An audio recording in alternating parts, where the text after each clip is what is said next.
Welcome to James Students Elephant.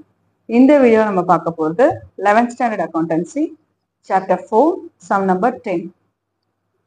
Prepare Anand account from the following details. இப்போ என்ன கொடுத்துருக்காங்க, ஆனந்தோட account மட்டும்தான் நம்ம போட சொல்லியிருக்காங்க. ஸோ ஆனந்தோட லெட்ஜர் மட்டும் தான் போட போகிறோம். பட் ஆனால் நம்ம ஜேர்னல் என்ட்ரி எழுதி இதுக்கான லெட்ஜர் போட்டோம்னா கொஞ்சம் நமக்கு டைம் இருக்கும். நமக்கு ரொம்ப புரியாத பட்சத்தில் ஜேர்னல் என்ட்ரி எழுதியே போட்டுக்கலாம். பட் ஆனால் இப்போ ஜேர்னல் என்ட்ரி எழுதாமல் நம்ம என்ட்ரிஸை ஓரலாக சொல்லி எப்படி போடுறதுன்னு நான் இங்கே காட்டுறேன். போடலாம். First credit balance of Anand account 4000 கொடுத்துருக்காங்க. So 2017 July 1 by balance brought down. அவங்க கிரெடிட் பேலன்ஸ் சொல்றதுனால நம்ம எந்த சைடில் எழுதுறோம், பேலன்ஸ் ப்ராட் டவுன் எந்த சைடில் எழுதுறோம், கிரெடிட் சைடில் எழுதுறோம். ஸோ கிரெடிட் சைடில் பை பேலன்ஸ் ப்ராட் டவுன் 4000 போட்டாச்சு. அடுத்தது July 15 amount paid to Anand ₹2000. Amount paid to Anand என்ன என்ட்ரி எழுதியிருப்போம், நம்ம Anand account to cash account எழுதியிருப்போம். அப்போ ஆனந்த் அக்கௌண்ட் டெபிட்ல இருக்கு. ஸோ டெபிட் சைட்ல நம்ம என்ன எழுதணும், டு கேஷ்னு எழுதணும். அப்போ July 15 டு கேஷ் அக்கௌண்ட் 2000. அடுத்த டிரான்சாக்ஷன் என்ன இருக்கு, goods purchased from Anand on credit. இப்போ கூட்ஸ் பர்ச்சேஸ் ஃப்ரம் ஆனந்த் நம்ம என்ன என்ட்ரி எழுதுவோம், பர்ச்சேசஸ் அக்கௌண்ட் டு ஆனந்த்னு எழுதுவோம். அப்போ இங்க ஆனந்த் எங்க இருக்கு, கிரெடிட்ல இருக்கு. அப்போ கிரெடிட் சைட்ல பை பர்ச்சேசஸ் அக்கௌண்ட் சொல்லிட்டு 8000 எழுதணும். அப்போ July 18 பை பர்ச்சேசஸ் அக்கௌண்ட் 8000.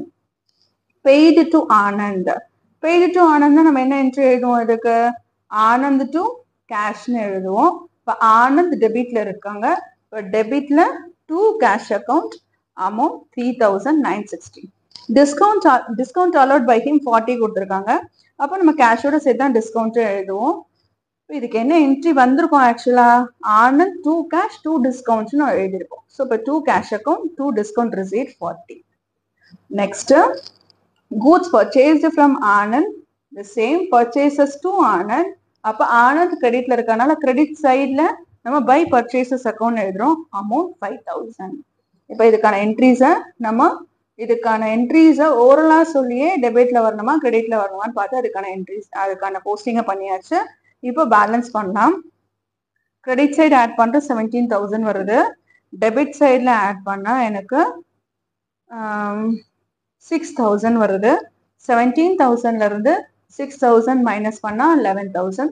இப்போ எங்கே கம்மியாக இருக்குது, எனக்கு டெபிட் சைடில் தான் பேலன்ஸ் கம்மியாக இருக்குது. ஸோ டெபிட் சைடில் ஜூலையோட மந்த் எண்ட் 31 போட்டு டூ பேலன்ஸ் கேரி டவுன் 11000. அதுக்கப்புறமா டோட்டல் போத் த சைட்ஸ் ஒரே லைன்ல நம்ம 17000 டோட்டல் எழுதுறோம்.